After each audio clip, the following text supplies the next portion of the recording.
Hey everybody, welcome back to the B Channel podcast where my objective is to bless, edify, and encourage others to live their best lives. Today's topic is how to prepare to be a husband, a married man's perspective. And my guest is Coach Norm Murray. Please introduce yourself again to the audience. It's your second time here, but for those of you who haven't seen Absolutely. you, Hey, what's going on? What's going on? God bless you, sister. God bless you. Again, she said, Coach Norm, I am a podcaster. I'm a minister. I'm this, I'm that, a bunch of different things. But most importantly, I'm just a man that loves God and loves God people. And I'm looking forward to this conversation. So, you're talking about how to prepare to be a husband. And now, after so many years of doing it, I think I can shed a little bit of light to somebody out there. You know what I mean?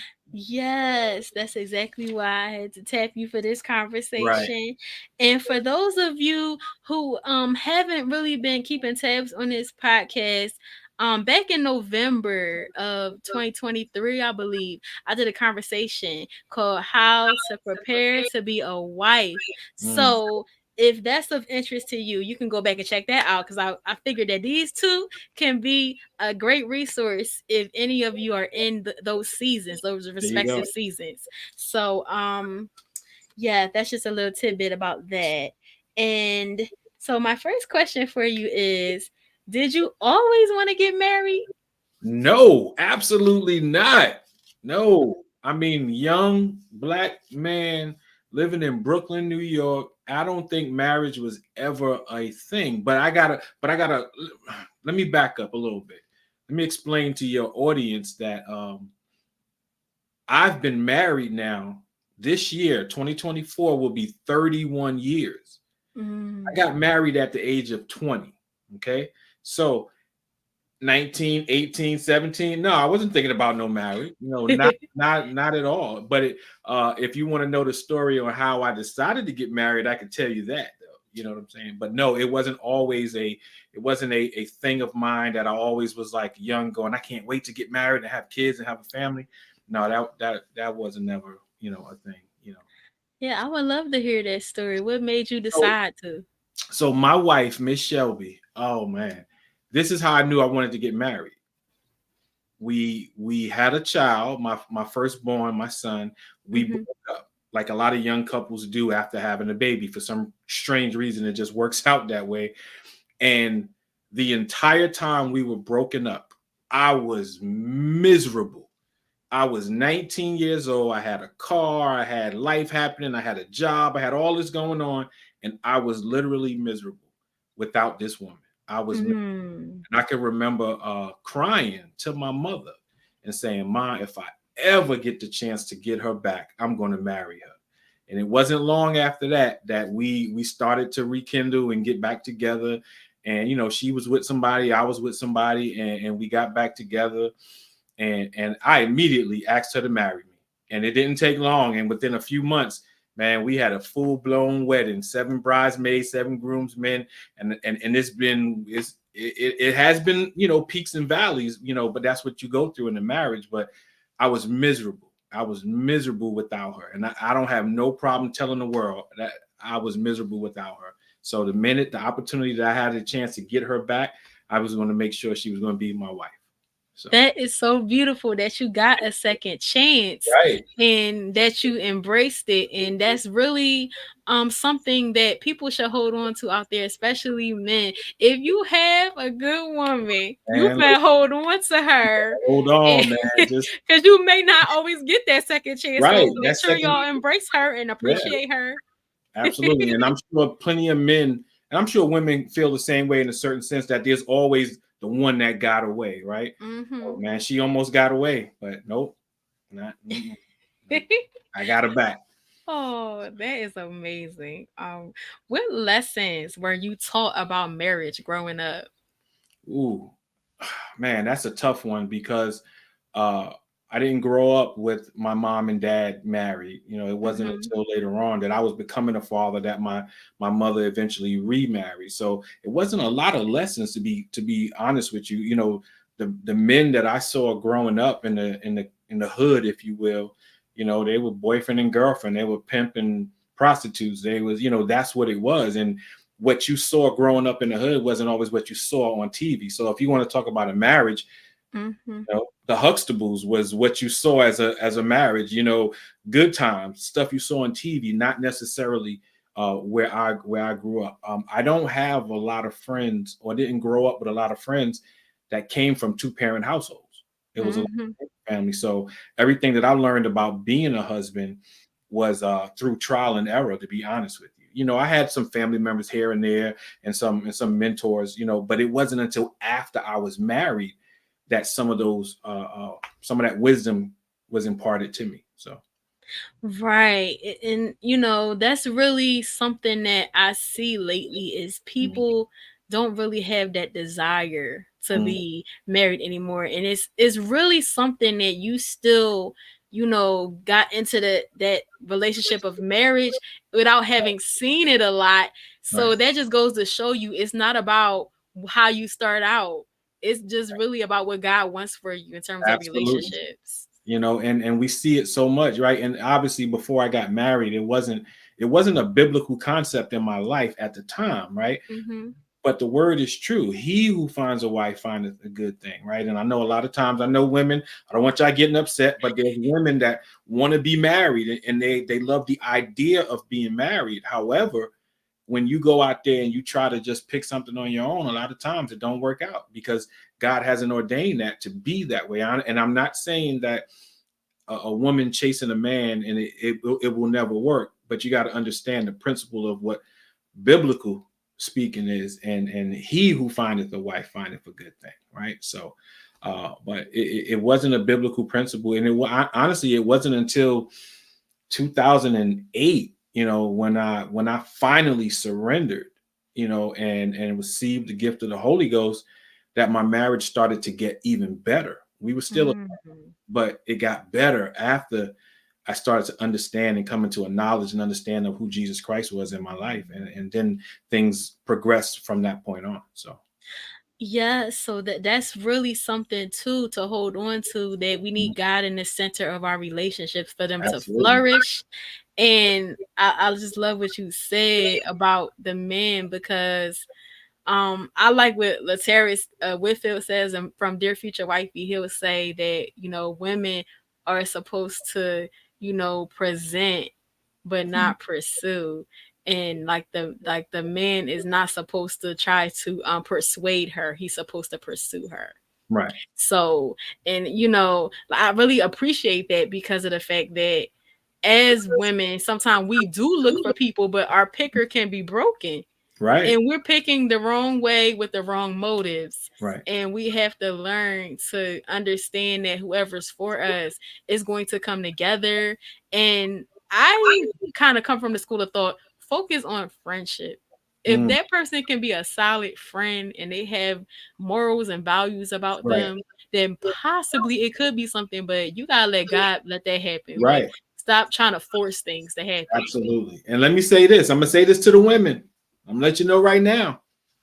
You can't change a man. So don't go into a relationship thinking, okay, he's this and he looks a certain way, or he has a certain lifestyle, his pockets are fat or whatever it is. But then you think, well, in a year or two, I think I can mold him into be what I want him to be. Man, that's a bad choice to try to do, because the truth of the matter is, whether you're looking for a husband, looking for a wife, friend, anything in life, man cannot change another man. All right. We can influence folks to do things, but we can't change. God has to do the changing. So if you go into a relationship with the mindset of, I can change them and make them into what I need or want them to be, chances are you're going to be disappointed. So, Yeah, for sure. It's like it's better to start out from the place of them already having some of those attributes that mhm, you like and appreciate, because absolutely. then it's like, oh, like you said, leave it up to God and them. Don't try to make it Absolutely. be your Right. idea. And you can take it another step further, right? I know before we dive off and go somewhere else, from the biblical principle, the Bible speaks about being unequally yoked, right? Hmm. And what I mean by that is real simple.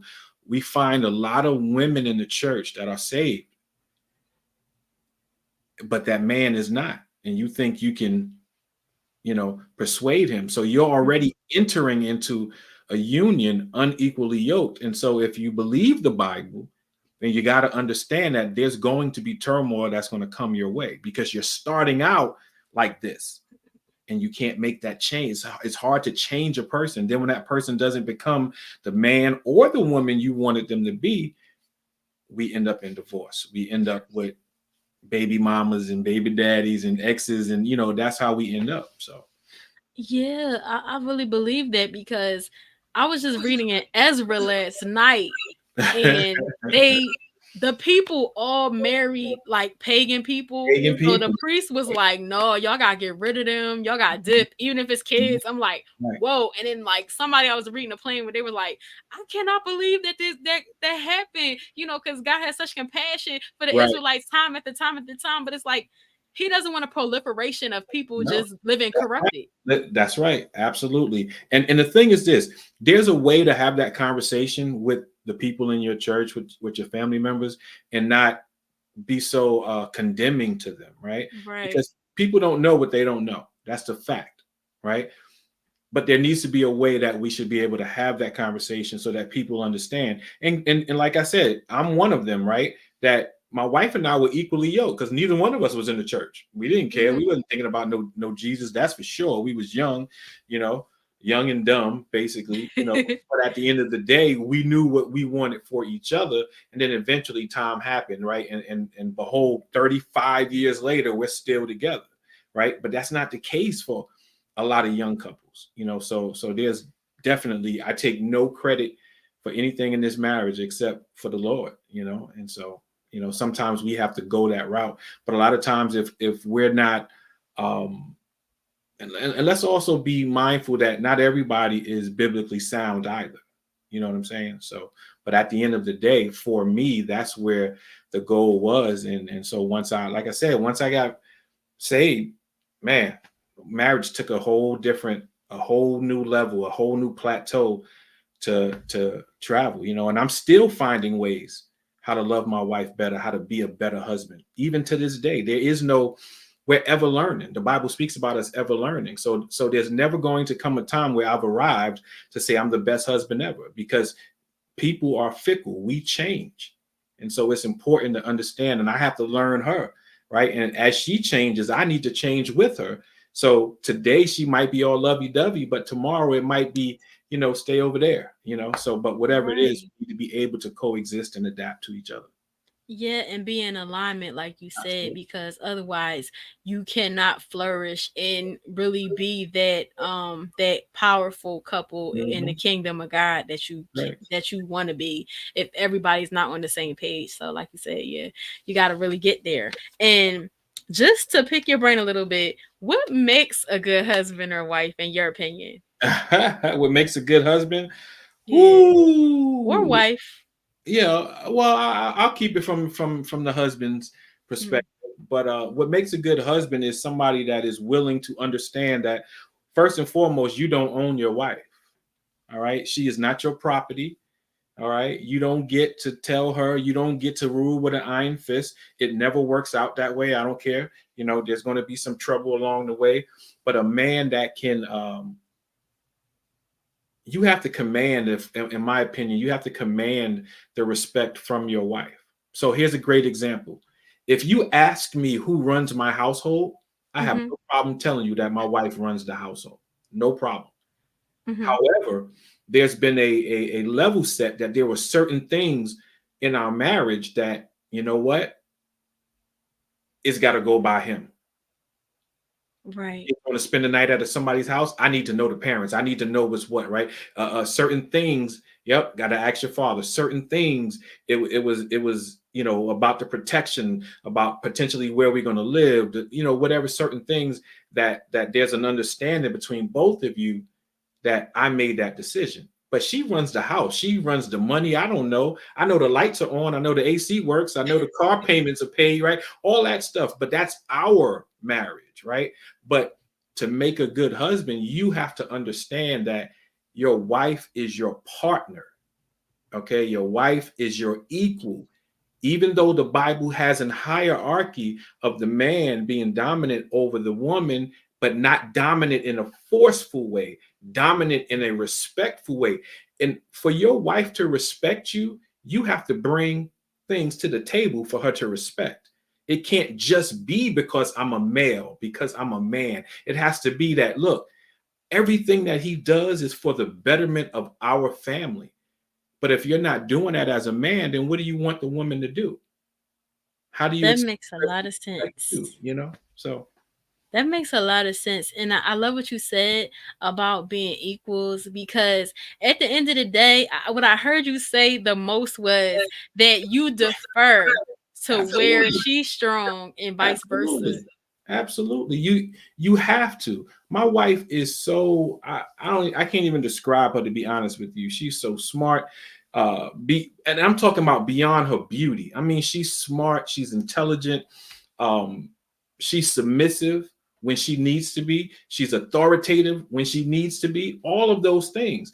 But to be a good husband, I have to be able to move in that same sphere with her. So when she's moving and I see this is something she's adamant about, I need to take a step back, listen to what she's saying, and say, you know what? This benefits the family. This benefits us. So let her take the lead on that, and that's Mm. what makes a good husband. And then all the other things are going to happen, right? Children and other little small decisions. But for the most part, you got to be willing to defer to say, you know what? It's okay, baby. Go ahead. Do what you're going to do. We just recently bought a car, right? I Mm-hmm. crashed my car. I had an accident a year and a half ago and totaled the car. Oh So I my haven't had a goodness. car in about a year, but I don't need one. I only go out on Sunday to go to church. I go to church on Wednesday. Anytime after that, we're usually together anyway. So she Mm-hmm. has a car. And so we were thinking about getting me a car. And I said, no, she decided we're going to get her a car. I kept her car. I deferred to her. She wanted something nice and something newer. I got you, baby. Go ahead. Do what you're going to do. I'll take your car and we're fine. A lot of men can't do that. A lot of men won't do that because as a male, machismo, if you will, the world tells us, I'm the man. I gotta have. Mm-hmm. Oh, my wife needs to be in the safe vehicle. My wife needs Right. to be in the. If for me, I love to see her smile. So what can I do to make her smile? What can I do to make sure that she's okay? But again, these are things I had to learn over the course of being married. It wasn't something that was always there. So Right. And definitely what I hear from that whole statement is humility. that that's it. Really, Yeah. you gotta be That's humble. hard for some people to Right. It be is. humble. It Mhm. is. Also, one you asked me a question earlier about what did I learn about marriage before I Mhm. growing up. A lot of people don't have that. A lot of people have never seen a man be a man. You know what I mean? Right. So it's one of those things. I think I posted a couple of weeks ago on social media. Men, Mhm. be the husband that you want your daughter to marry. Mothers, women, be the wife that you want your son to marry. It has to be emulated. It has to be seen. It has to be shown in the household, right? And so if you're not taught the good lessons, guess what? The world doesn't have a problem teaching them the bad lessons.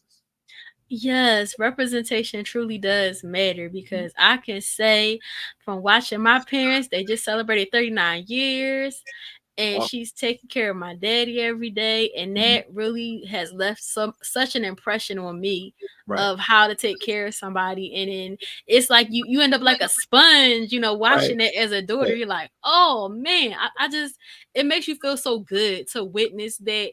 And then just how my dad has always been, like before he even got sick, he always made right. sure that we had everything and he was there for us and everything like that. So it's really important to have those role models, to have those people Absolutely. that you can look to and say, oh, look at that.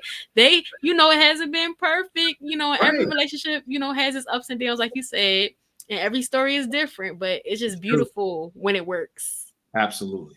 Agreed. Yes. Agreed. Agreed. So I would say, sometimes let's talk about when it doesn't work. Right. What's your best strategy for handling a conflict when it comes up? It depends on the conflict. That is for sure. Again, we for us, we settled on early on, 30 plus years ago, we would never fight in front of the children.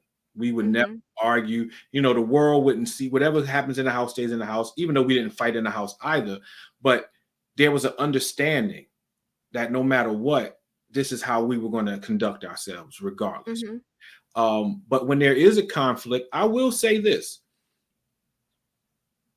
we didn't have a problem speaking to our parents, Mhm. but at the end of the day, we ultimately made the decision. So my parents might say one thing, her parents might say something else, and we took heed to what they said to us, but we made the decision at the end of the day. A lot of times when conflict, raising children are different. I don't Mhm. care who you are. I don't care what race, what creed, whatever you were raised differently than your spouse. Mhm. Whereas I might think chastising them and getting that belt out is the right way to go, and she's like, no, or vice versa, but we're gonna have to come to a conflict. And we communicated. That was the number one thing. It was communication. It was like, even though I don't agree, I'm gonna defer to you on this one. I don't agree, but I'm gonna defer to you on that one. And that's how we worked it out. There was never, I don't think we had a lot of times where we just flat out disagreed about the marriage. We might have disagreed on types of jobs. I packed the family up and moved them from Brooklyn, New York to Minnesota. It was Mm. not something they wanted to do. None of them. Mm. But she understood for my career, that's where I needed to go. You know what I'm saying? And so she deferred, and she put the family put themselves second so that I could grow in that aspect of life. You know what I'm saying? Which all Mm. turned around and it ended up benefiting everybody. But there were just certain things. And so when there is conflict, we try not to argue. I know the Bible speaks even about not going to bed mad at one another, you know, Mhm. and that's not always an easy thing to do. I don't believe in sleeping on the couch. You can be mad. I'm a lady. You turn that way, I turn that way, life goes on. But there are just certain things I just believe that if you truly love that person, that you'll do whatever it takes to minimize the conflict. You know what I mean? And we haven't had a lot. And I think what also helped us is that at a young age, we left the nest. We moved to Florida a few years into the marriage, and it was just us. There was no Wow. family around.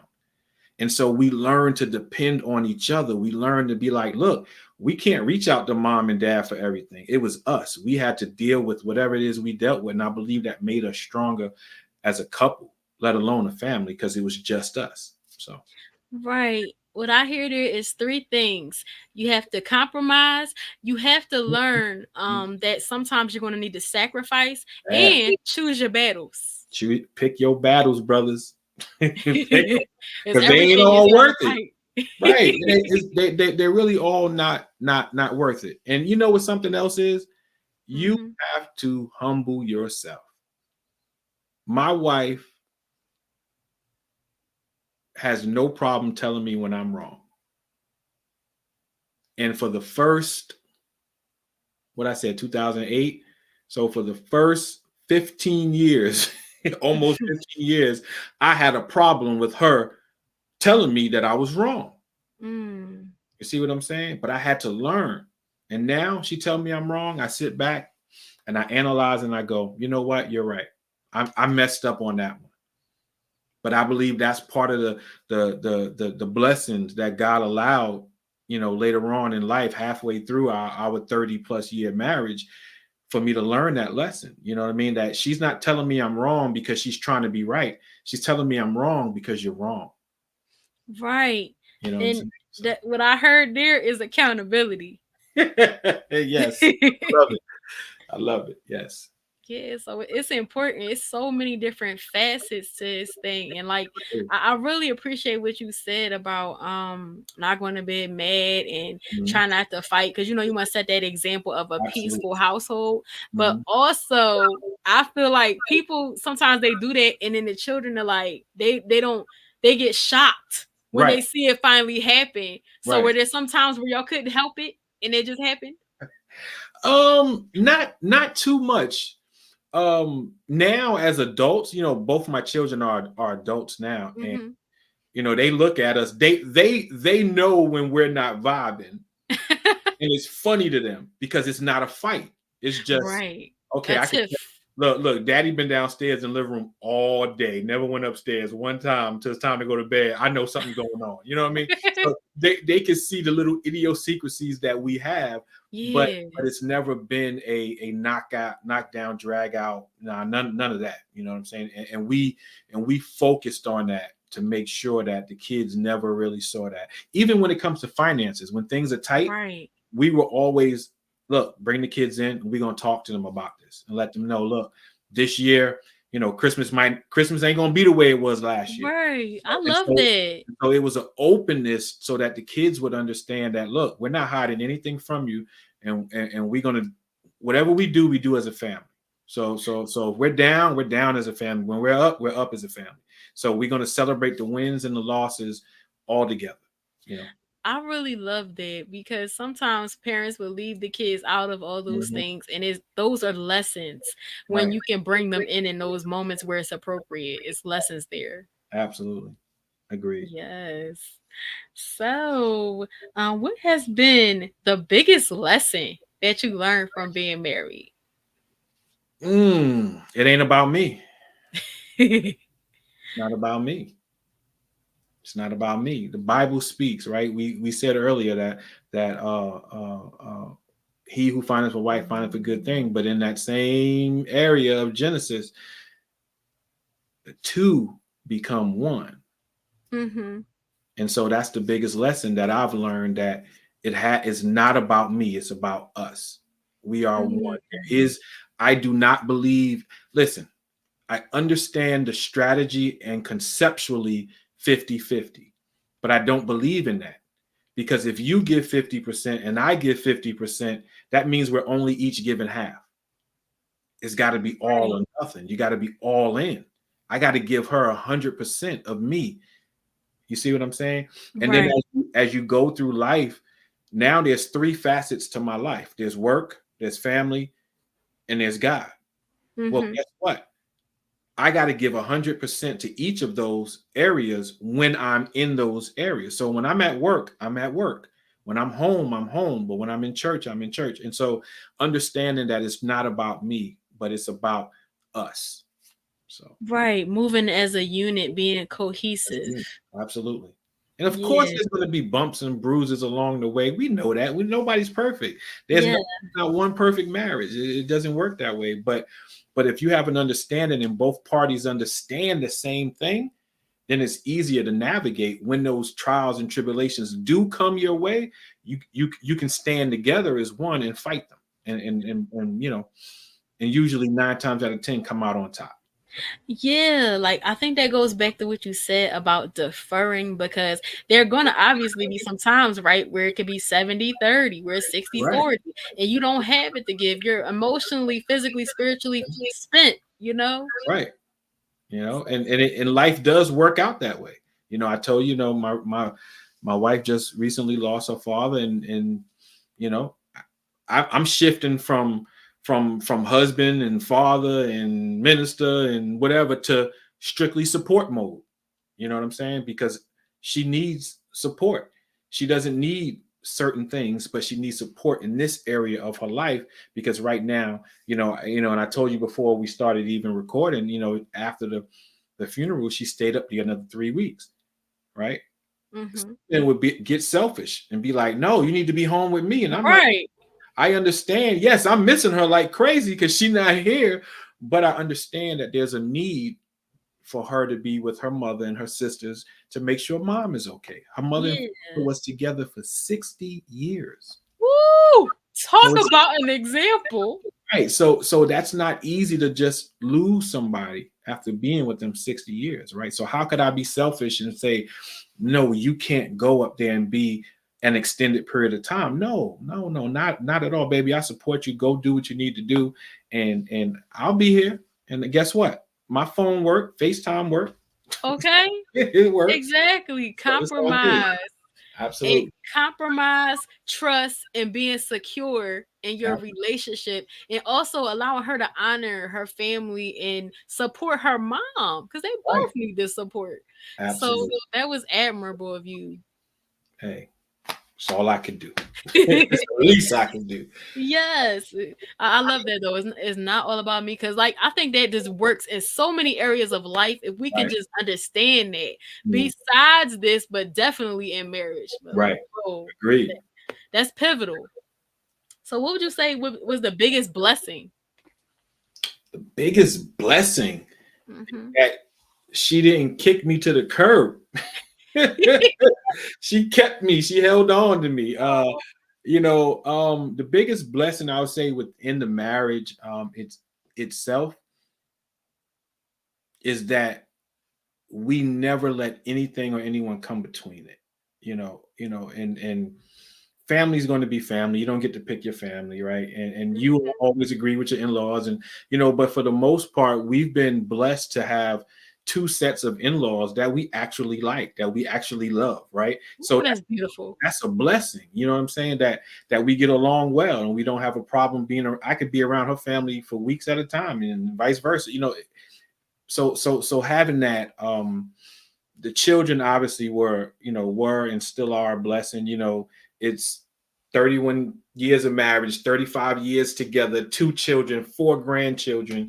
It's you know life is good, man. Life is good, and we've done it together this whole time. So that's the biggest Yes. blessing. I can't just pinpoint one little thing. It hasn't been Mhm. cars, or the Lord's blessed us to have a nice, beautiful house that we built from the ground. All those things are material, but those are bonuses to serving God.